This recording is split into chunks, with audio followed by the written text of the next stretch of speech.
Welcome to today's NIH Director's Lecture. My name is Kai Ge from NIDDK. On behalf of Dr. Collins and Dr. Paul Wade from NIH EHS, it's my great pleasure to introduce today's speaker, Dr. Bing Ren from UCSD. Bing trained with Tom Maniatis at Harvard, where he defined how the transcriptional repressor BLINK1 regulates gene expression. He went on to do a postdoc with Rick Young at MIT. Since 2001, Bing has been at the Ludwig Cancer Institute at UCSD, where his lab has been at the forefront of association of chromatin features with regulatory DNA. Bing has made many contributions towards the identification and the characterization of the transcriptional regulatory codes of the human and the mouse genomes. His work with the ENCODE Consortium and NIH Roadmap Epigenomic Project was essential to the characterization of the epigenomes of various human cell types and the understanding of chromatin architecture in mammalian cells. Technologically, Bing has provided the epigenomics field with several innovative methods, including chip-on-chip, where he also used to produce the first high-resolution map of human promoters, enhancers, and potential insulators, and to discover unique chromatin modification signatures at enhancers. Today, Bing will share his latest work under the title, The 3D Genome Organization and the Long-Range Control of Gene Expression. So please join me and welcome Dr. Bing Ren.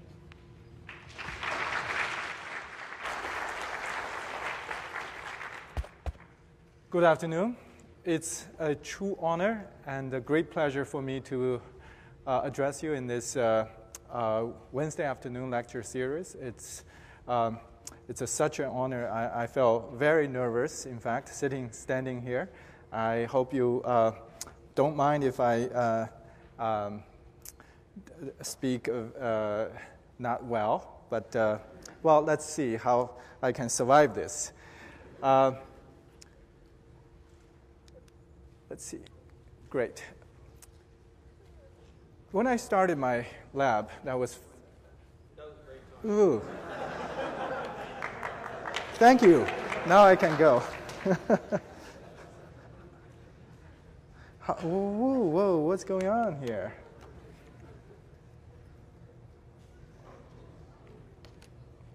Sorry. Technical. Now I get the last. All right. Ooh.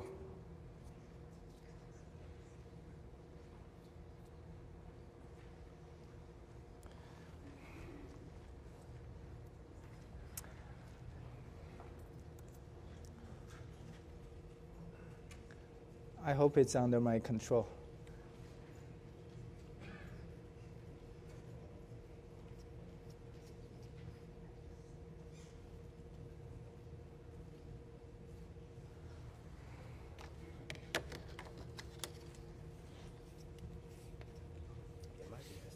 Okay.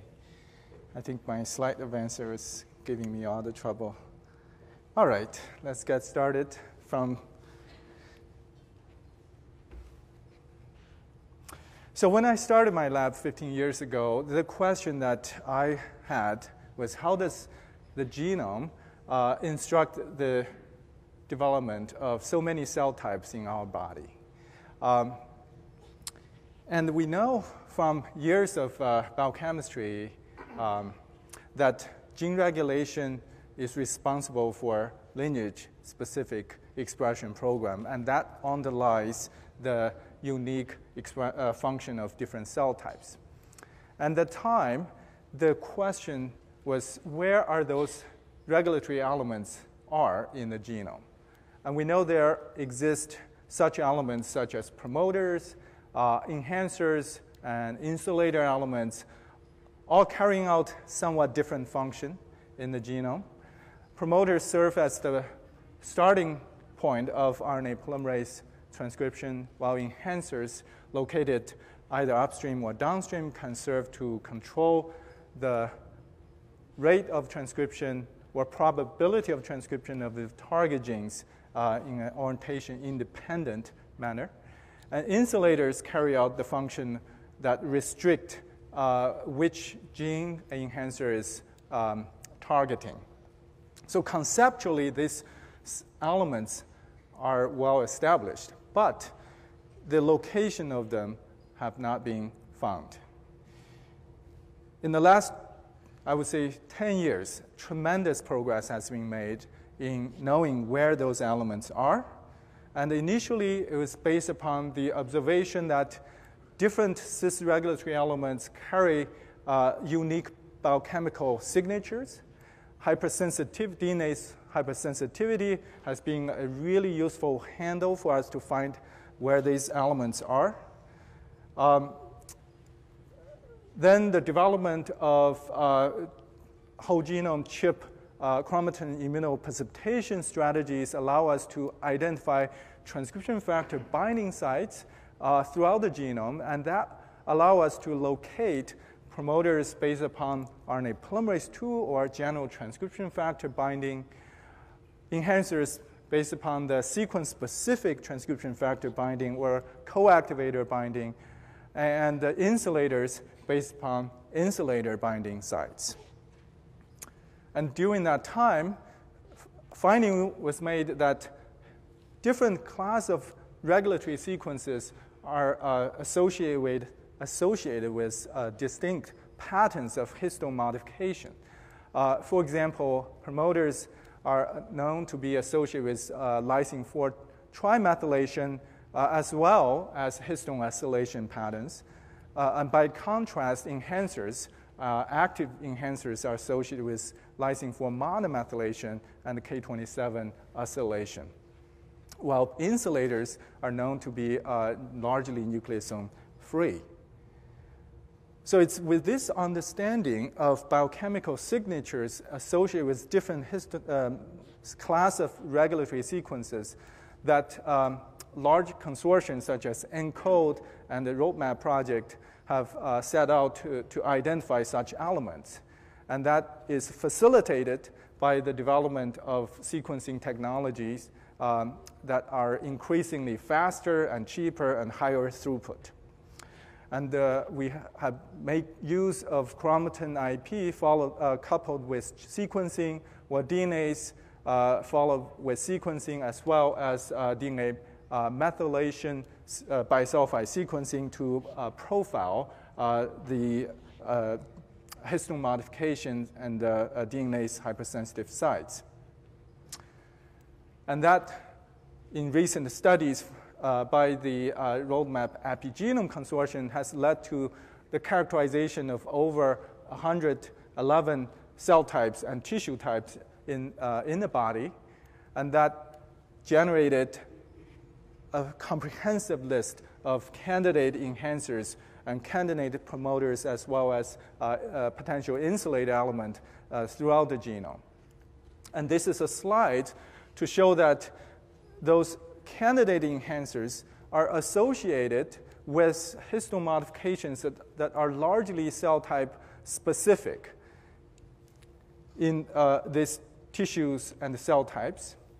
And there are near genes that are known to be functioning in those cell types and the tissue types, supporting the role that these candidate enhancers are indeed potentially function to control this gene's expression.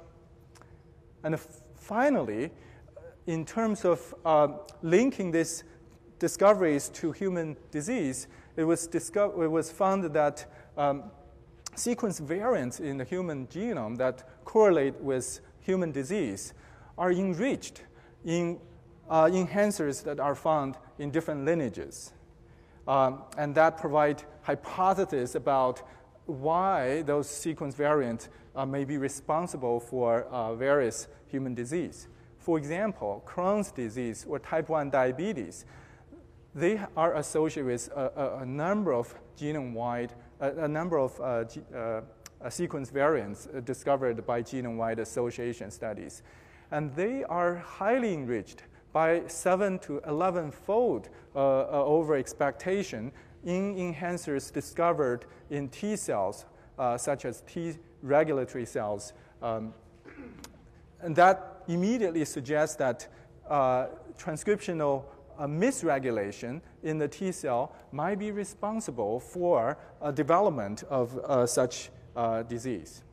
Another example is analysis of traits such as LDL cholesterol levels, and the genome-wide association studies linked number of sequence variants to this physiological traits, and they are found to be highly enriched in liver enhancers, immediately suggesting that liver biology as part of the mechanism for LDL cholesterol levels.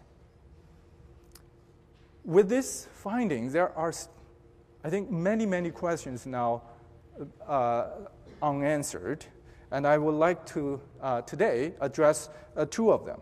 The first question is, do the biocandidate cis-regulatory element predicted based upon biochemical signature really contribute to gene regulation in vivo? And secondly, what mechanisms allow distal elements, in particular enhancers, to target specific genes? So let me give you one example as a starting point. This is a stretch of the DNA in the mouse embryonic stem cell next to the SOX2 gene. So this is the promoter of the SOX2. And about 130 kilobase downstream of this gene, there is a site that we call enhancer because it's associated with K27 acylation and the K4 monomethylation. So based upon biochemical signatures, you would predict this to be an enhancer. Now, what genes does this enhancer control, and how much does it contribute to target gene expression? To address this issue, we cannot use reporter-based assays because we will not know what genes it controls. So we truly have to knock it out and ask what's the consequence of functional ablation. We fortunately used the CRISPR technology that just came out a few years ago to knock out this sequence. And CRISPR gave you, as you probably experienced, very high efficiency of knockout in both single allele or double alleles. And then we generate RNA-seq profiles from the allele, from the mutant. The result, not surprisingly, shows several hundred genes change expression. Which one of them is the target, right? Some of them, or most of them, likely because of indirect effect. So to distinguish direct versus indirect and the cis versus transregulatory events, we will have to use allelic analysis. Let me explain how that's done. So let's say we take this cell, which consists of two different set of genetic materials coming off a F1 cross between two inbred mouse strains. And we can distinguish this between the two alleles based upon the sequence polymorphisms that exist in the genome. Now we can isolate three types of clones: monoallelic deletion on one set of genetic material, biallelic deletion, or monoallelic deletion on the other allele. Expectation is that if this truly acts as an enhancer for a target gene, you would see this following scenarios, where on this monoallelic deletion, the transcription from the target genes should be affected only in that allele that's being deleted, while the other allele should be intact. And you can see the reciprocal to be true if you delete the opposite allele.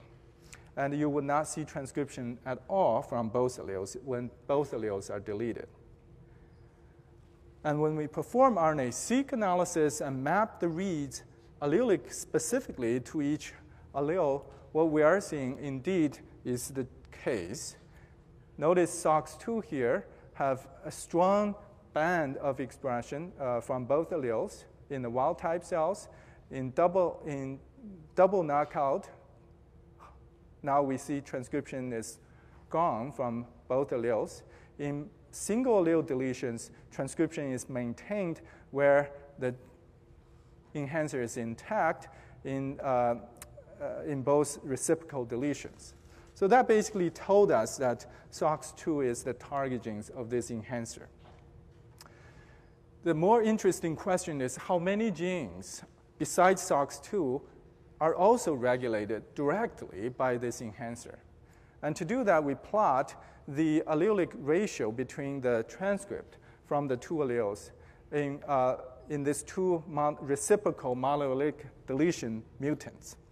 And we found that if the gene is regulated by this enhancer, it should either appear here or appear in this quadrant.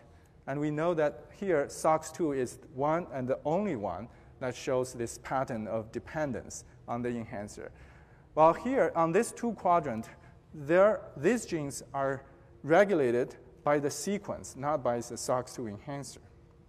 So this result shows that we identified one enhancer based upon a biochemical signature, and we can show indeed the target genes is dependent on this enhancer in a cis manner. But this experiment took several people over a year's time to complete, just because we're still learning how to do this. And inherently, it's very time-consuming.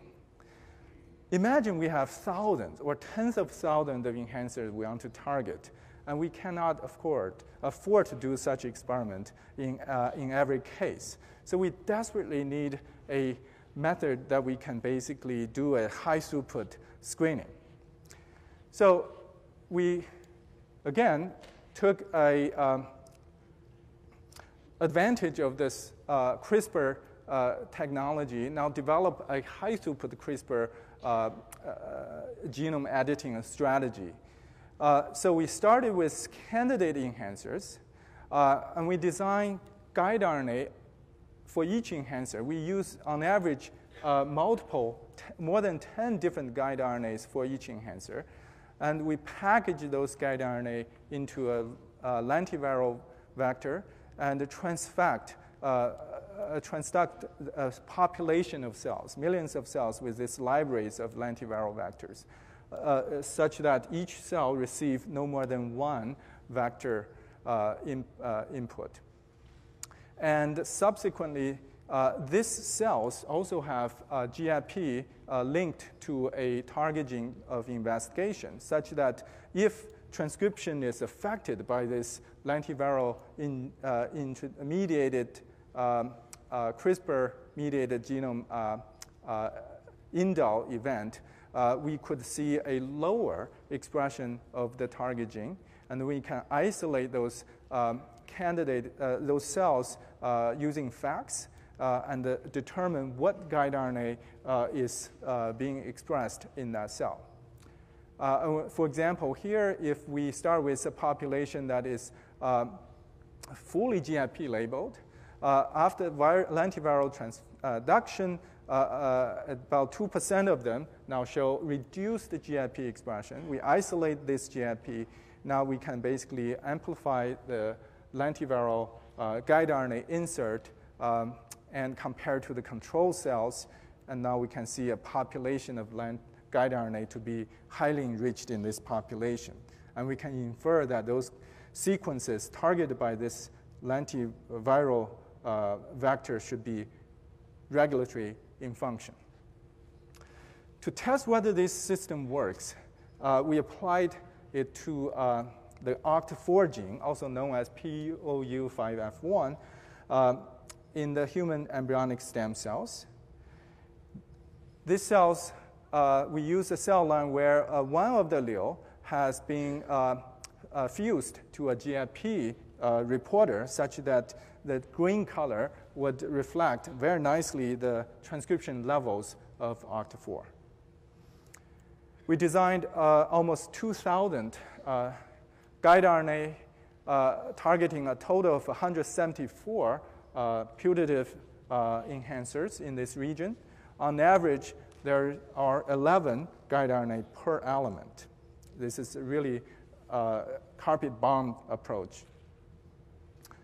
After transfecting this parental cells, we got about 2% of the cells have reduced GFP expression. We amplify them and sequence them, map back to the genome, and ask what sequences are they corresponding to. And we did this experiment 4 times, and we required that each guide RNA has to be scored positive if 3 out of 4 times it's shown to be highly enriched. Plus, we also score each element to be positive if at least 2 independent guide RNA has to be scored positive corresponding to that element. And the reason we do this is because it's known that guide RNA can have off-target effect, but if we require 2 of them to be positive, then the off-target effect might be minimized. And indeed, using this stringent criteria, we were able to identify 6 functional sequences that are appear to be required for OCT4 expression. As positive control, as you can see, 2 of them jump out. One is the promoter guide RNA, which correspond to exactly 50 base pair of the OCT4 promoter. Another corresponding to a proximal enhancer for OCT4 located about 1,400 base pair upstream.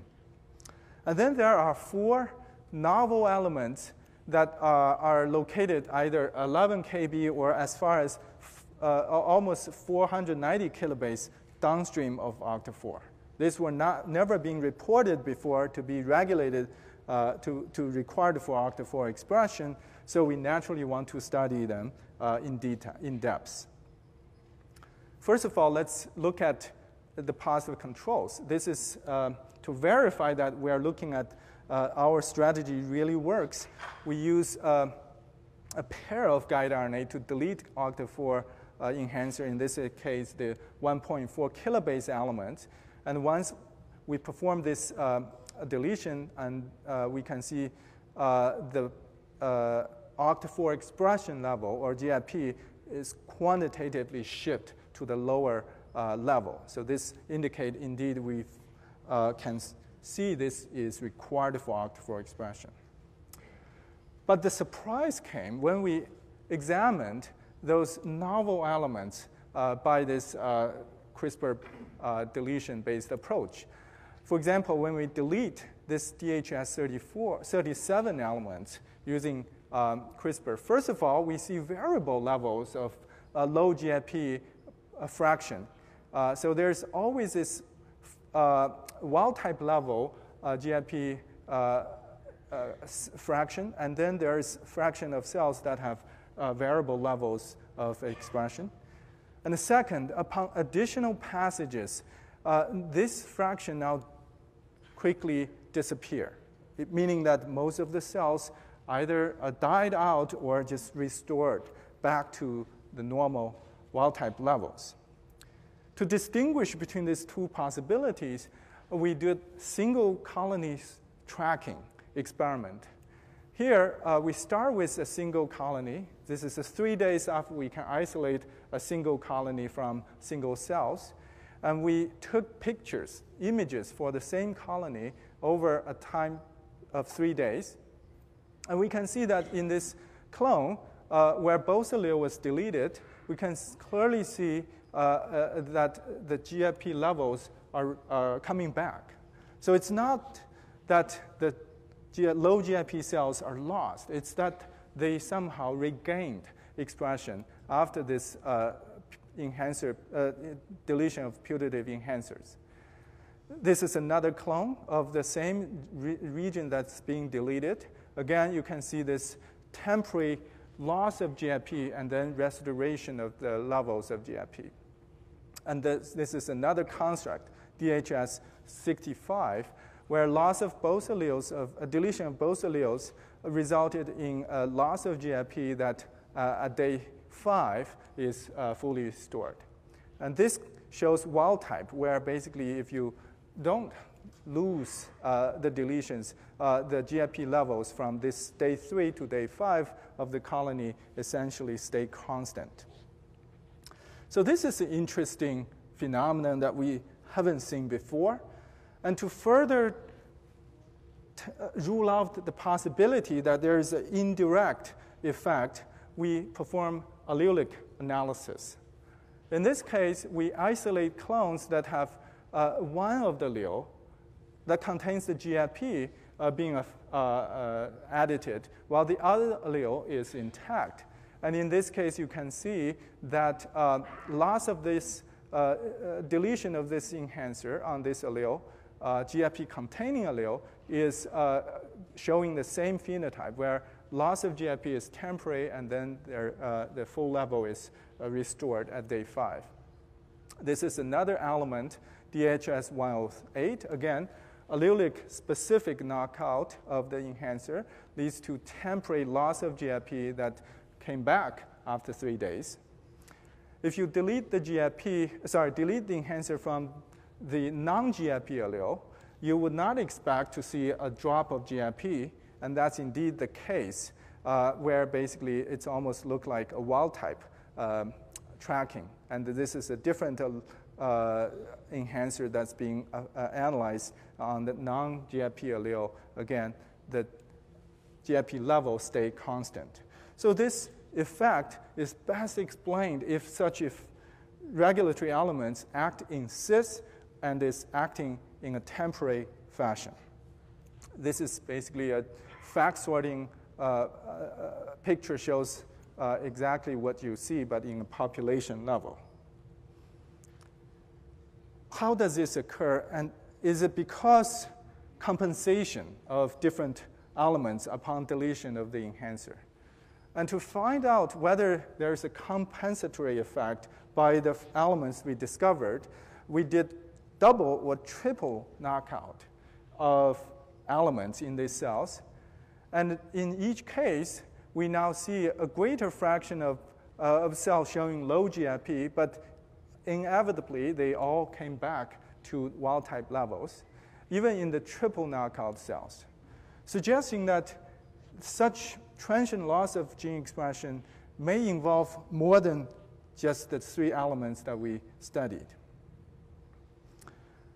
What I'm reporting here are actually a new class of enhancers that is different from the classical elements that we all are accustomed to. The classical elements, they have permanent effect when you delete them, such as strong enhancers or promoters. Deletion of them leads to long-lasting loss of gene expression. While the temporary enhancer, we call them temporarily phenotypic or temp enhancers, they tend to have short-lived loss of gene expression. But in other aspects, they share similar common features with the classical element. For example, they are DNase I hypersensitive. They can activate reporter genes in reporter assays, although we found that the temp enhancers tend to be weaker than the strong enhancers. And they have other features, such as they also loop to the target genes in chromatin modification, 3D organization. So in other ways, the temp enhancers are similar to classical enhancers. What do these temp enhancers discovery tell us? It tells us that many candidate enhancers based on the chromatin signatures may belong to this category, and they are probably abundant in numbers. And secondly, this class of enhancers, because they are temporary in phenotype, mutations in these elements probably will not have long-lasting effect in gene expression.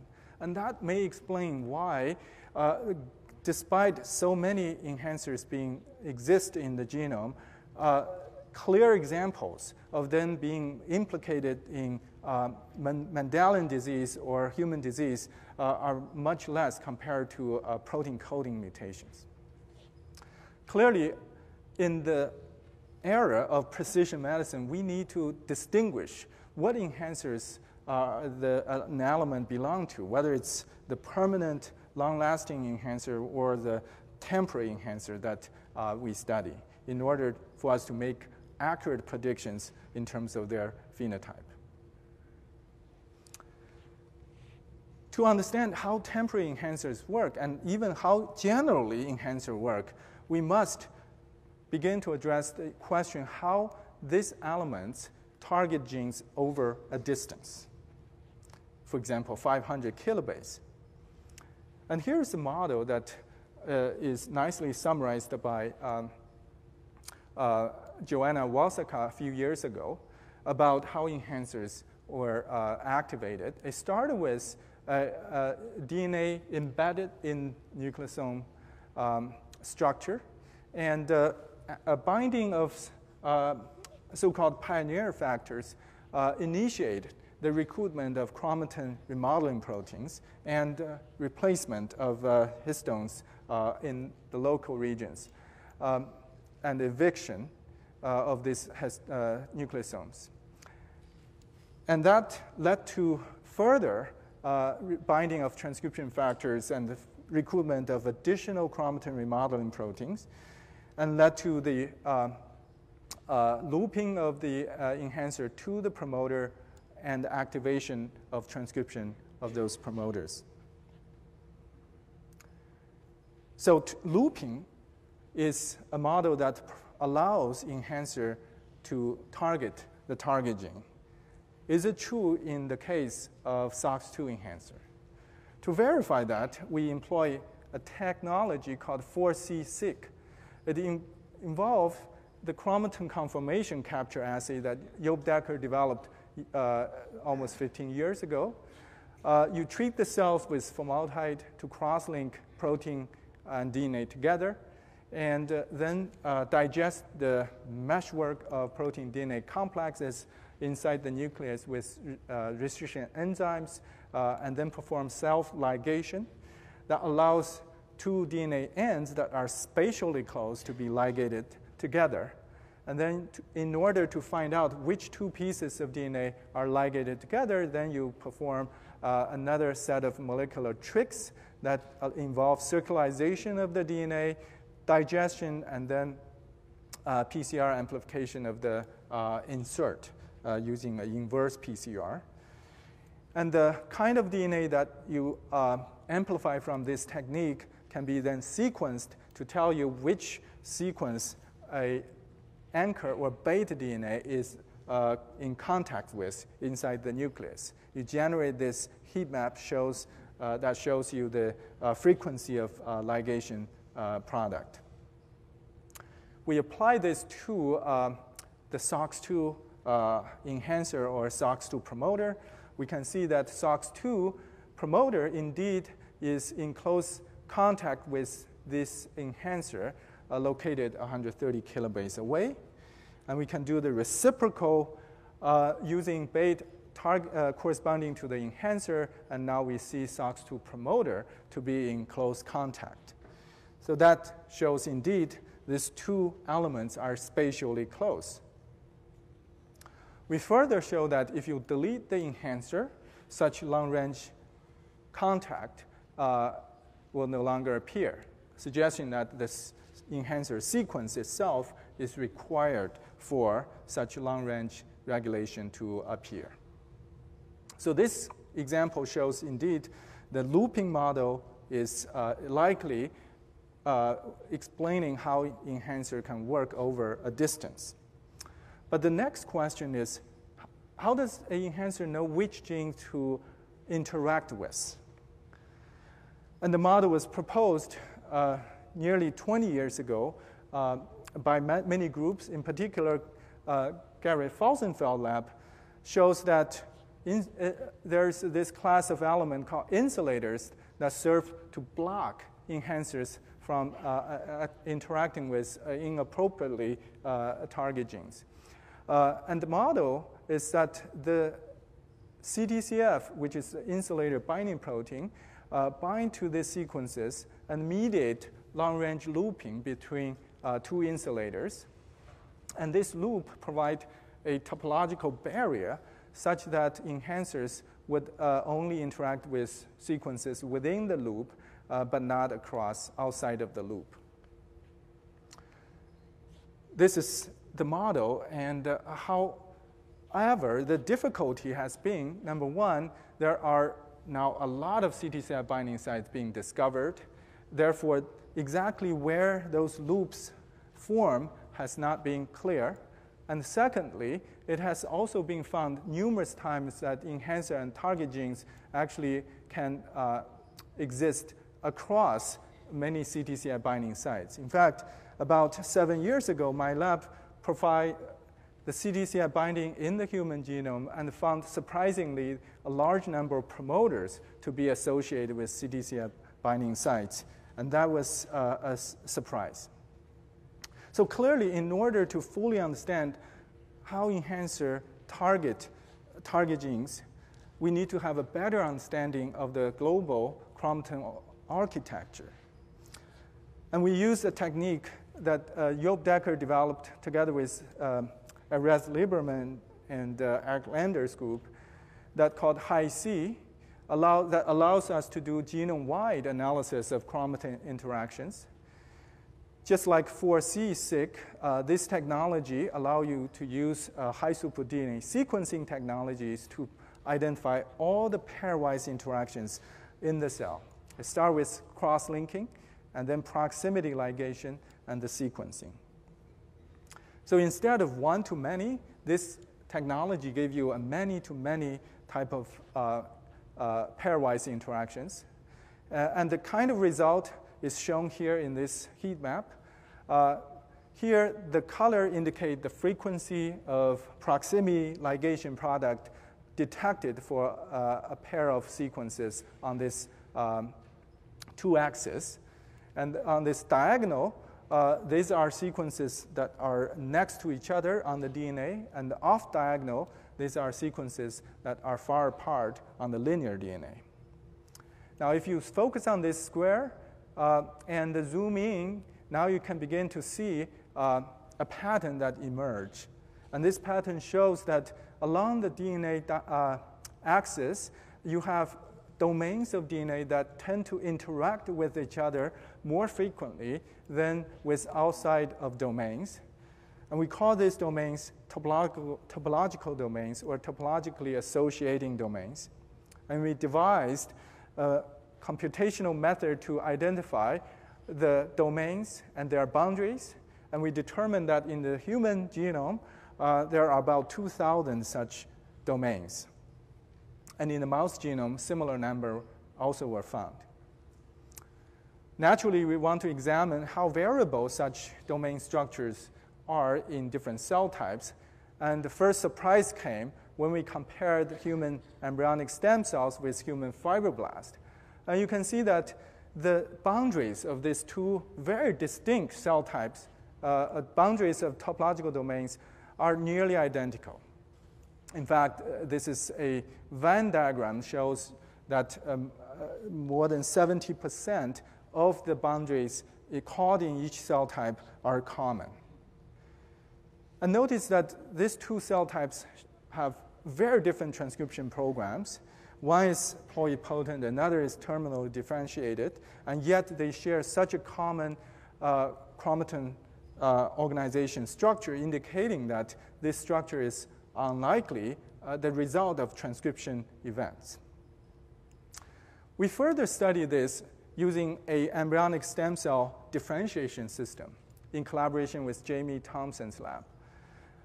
Jamie's lab have developed highly effective differentiation protocols that allow ESLs to go to a mesendoderm, trophoblast, neuroprogenitor cells, and the mesenchymal stem cells, all at very high efficiency and purity.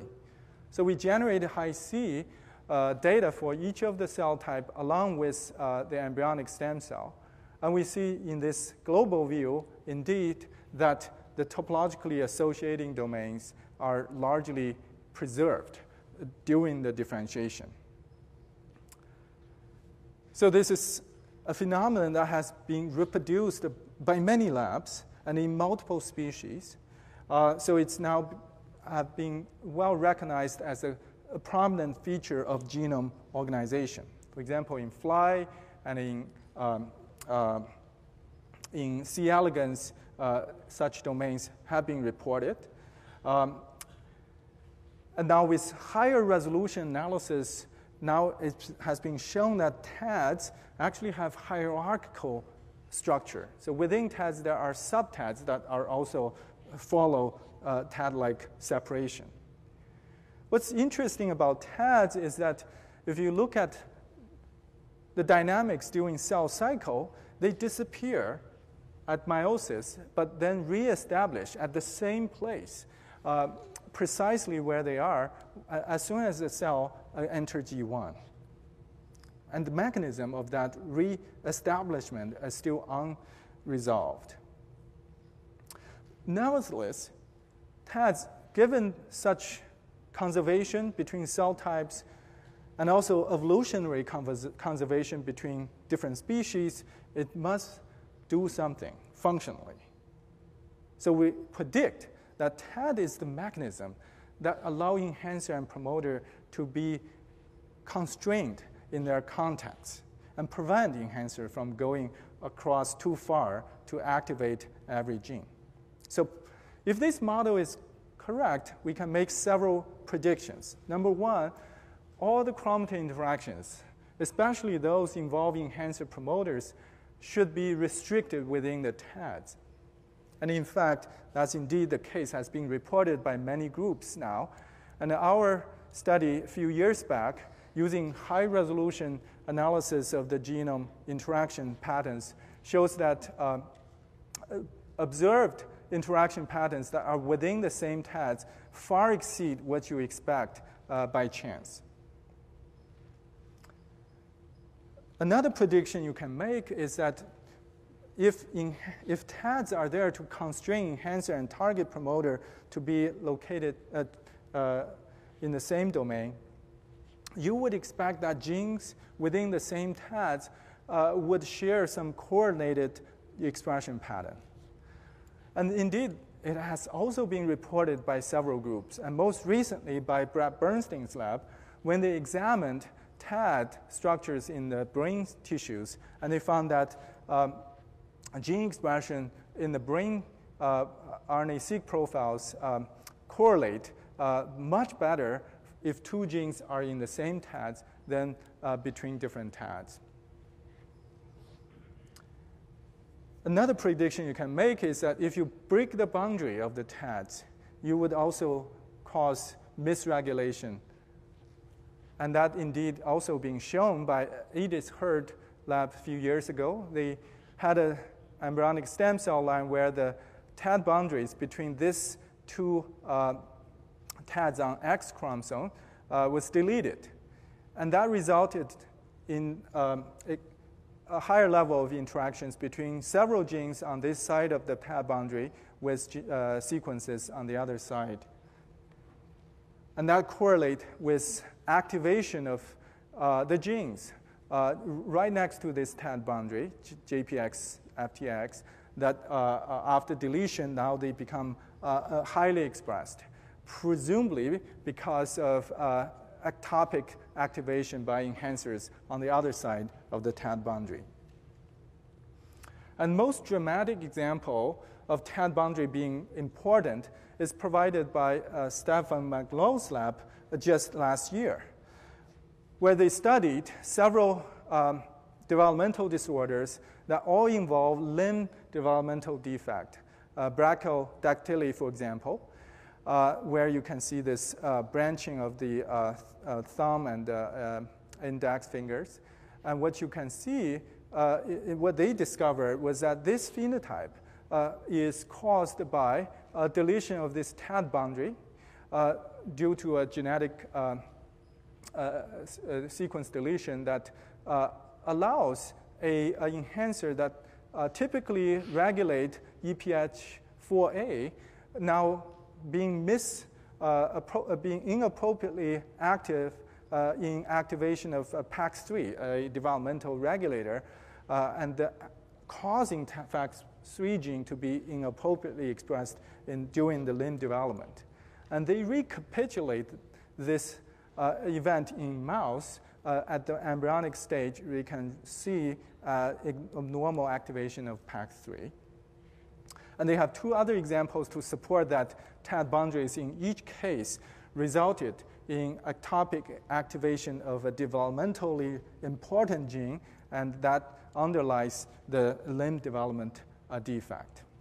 So it's right now being well reported and agreed upon that TAD structure is biologically important, and one of the important functions of that is to preserve the proper enhancer-promoter interactions. Now, let's ask the question, what is the mechanism that allows TAD boundary to be so stable during development? To understand this question, we ask what features are shared by all the TAD boundaries, and we look at many transcription factor binding and histone modification events, and the major features that came out from this aggregate analysis is CTCF. And when we saw this, we immediately realized there's some link between the TAD boundaries and the insulator model that Gary Felsenfeld proposed more than 15 years ago. So CTCF must be the actor in this process.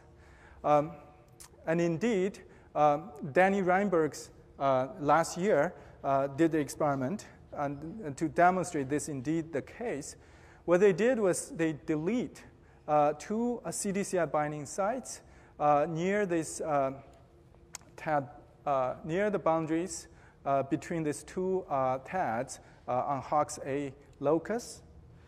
And upon deletion of that, a pair of CTCF binding sites, they saw loss of CTCF binding on these two sites, but other sites are intact. And then they ask, what changed after the deletion? Now, if you look carefully, they can see that a pair of genes, HOX-A7 and HOX-A9, especially HOX-A7, now have active marks on this promoter in this cell in the mutant cells compared to the wild-type cells. That suggests that indeed this pair of CTCF binding sites, which coincide with the boundaries that we discovered here, are indeed important for maintaining the proper activation of HOX genes during development. They studied this in motor neurons. We also, in collaboration with Wendy, Kirsten Wendt, performed the following experiment. We used siRNA to knock down CTCF, and then perform a high-C experiment before and after knockdown, and compare what changed in the two states. And what we see is there is a dramatic loss of interactions within topological domains, and then there is a substantial increase in interactions between topological domains. And that's exactly what we would have predicted if function of CTCF is there to prevent interactions between domains. Now, if this model is correct, we have one inconvenient truth to explain, and that is only 15% of the CTCF binding sites are located on the boundaries, while 85% of the CTCF binding sites in these cells are within domains. So if this model is correct, then how do we explain those CTCF binding sites within domains?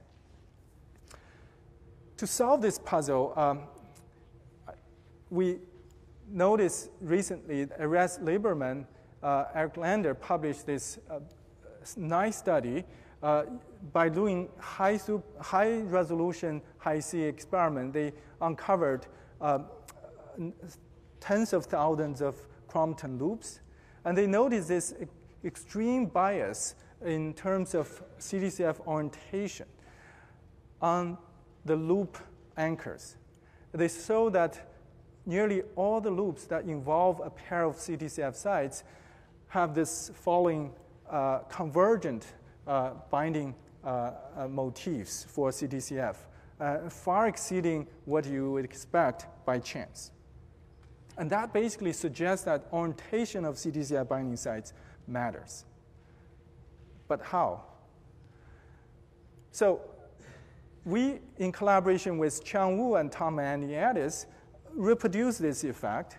Looking at topological domain boundaries, we can see that on one end of the topological domain, or TADS, you tend to have forward CTCI binding direction compared to the other end of the topological domain boundaries.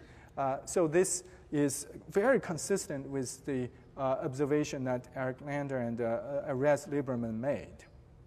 So to test whether this orientation really matters, Qiang Wu's lab did the following experiment. They focused on this system involving proto-cadherin genes. There's about 30-some genes in this general locus that can be separated into two TADs. One involves the proto-cadherin alpha gene clusters, another involves the proto-cadherin beta and gamma cluster. And they are separated near this boundary that include an enhancer that target and absolutely required for proto-cadherin expression. It's called HS51. Notice that HS51 in previous experiment has been shown to be the enhancer for alpha gene, contain a pair of CTCI binding sites that point to the right direction, while every promoter on the proto-cadherin gene actually contains a single CTCI binding sites that point to the left direction. So you would predict that this enhancer are in contact with one or more of these promoters in the cell due to that convergent rule. And indeed, when you perform 4C6 experiment, you can see HS51, this is the anchor, has abundant interaction patterns with the proto-cadherin alpha gene clusters, and much less with the proto-cadherin beta and gamma genes. The experiment that they did was to invert the HS51, now causing CTCI binding sites, instead of pointing to the right, now point to the left, now point to the right direction. And after that switch, what they found is that now this enhancer now comes into contact much more often with the downstream proto-cadherin beta and gamma cluster and less with the alpha cluster. So this confirmed that indeed orientation, not the sequence itself, is important for the long-range chromatin interactions. So I hope by now I have made a convincing case that the topological domains are an important feature of the genome organization.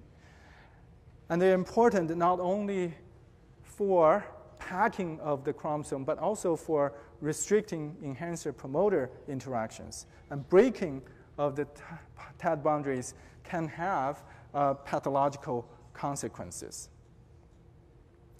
Now, finally, to link this back to the general picture of the human genome study, in particular precision medicine initiative, I think we need a better understanding of how cis-regulatory element works. What cis elements are temporary in nature and what cis element can have long-lasting effect. And that's very important to sort out in the near future. And finally, we also need to have a much better understanding of mechanisms that regulate higher order chromatin structure formation and the maintenance during development, and how the role, how they play how they influence gene regulation during development. And I'd like to close by thanking my colleagues. The first half of the study, especially the discovery of the temporary enhancers, was done by Yari Diao, a current postdoctoral fellow in the lab, and Ying Shen, a former postdoctoral fellow in the lab, who is now an assistant professor at UCSF. And the second and a part of the study, the discovery of the TADs, And dynamic analysis and CDCF analysis was carried out by a very talented former graduate student, Jesse Dixon, who is now a fellow at Salk Institute.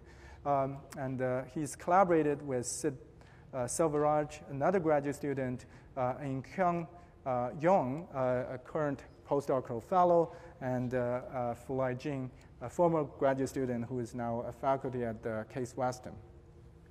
And I've been fortunate to collaborate with a number of colleagues, including Ming Hu from NYU, and Chang Wu and Tom Maniatis.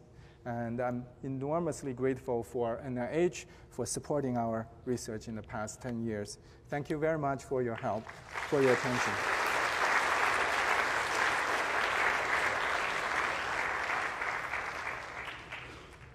I'd be happy to answer questions if there are any. Yes, so the alternative explanation to your temporary enhancers, what I talked to you today, is the fact that you're inducing DNA breaks, and we show that those breaks can shut down gene expression. So I'm curious as to whether the repair of those breaks coincides with the recovery of the transcription that you're seeing. And one way that you can address that is by inducing breaks not at the enhancer, but at a sequence downstream, so that it's completely non-regulatory sequence, and see if you also shut down transcription and it recovers over time. The prediction is that if you induce breaks that are within the domain, they may shut down transcription. If they are beyond the domain, they may not shut down transcription. That's an excellent suggestion, and we haven't done the experiment that you have proposed, but I think, as we discussed earlier, I think the possibility is there, but however, you pointed out that the DNA breaks occur much more rapidly, and the time that we look at these cells are about a week after the isolation of the first cell. So that we're looking at the single colonies and tracking their color, and that is probably long after the DNA breaks. But we still need to do that careful control experiment. So thank you for the suggestion. So to follow up the temp enhancer questions, so is there will be new temp enhancer evolves as you knock out the previous temp enhancer? Like say if you do the like a K4 mono and then a K27 acetylation, do they bind to the new site? And then that's why they re-promote the gene expression. It's very possible. In fact, we did this experiment looking at chromatin organization in the wild-type cells and in one of the mutant where we deleted one of the temp enhancers. And we can see gross reorganization of the chromatin. And we still have a hard time understanding exactly what happened in between. And I think we have a lot to understand in this case. I also have a question regarding to the temp enhancers and the actual genome screening for functional enhancers. So as you very nicely demonstrated with the SOX2 enhancer, that enhancer is only one target promoter. So with this genome screening strategies, can you have a method that distinguish from indirect target or enhance activities?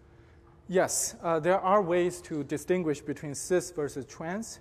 You can label each allele with a different reporter and then do the sorting based upon allelic gene expression and then identify guide RNAs that are present in monoallelic deletions versus guide RNA that only present in biallelic deletion but not monoallelic deletion. And that will be one way for you to distinguish cis versus trans. And you can use the same strategy to distinguish what's temporary versus what's long-lasting by looking at temporal patterns of enrichment of different guide RNAs. So regarding, again, the function of these tempo enhancers, so do you see constitutive interaction of these enhancers with the promoter? Yes, we don't know. That's a very good question. We saw in the wild-type cells that interactions, using 4C, these elements, for example, here and here, you can see that they are next to regions that show higher interaction patterns with the OCT4 promoter. But this is a population. We will have to do much more detailed study to look at temporal profiles. Thank you for that suggestion. So if you have more questions for Bing, please come to the reception at the NIH library. So I'd like to thank Bing for the beautiful talk. Thank you very much for your attention.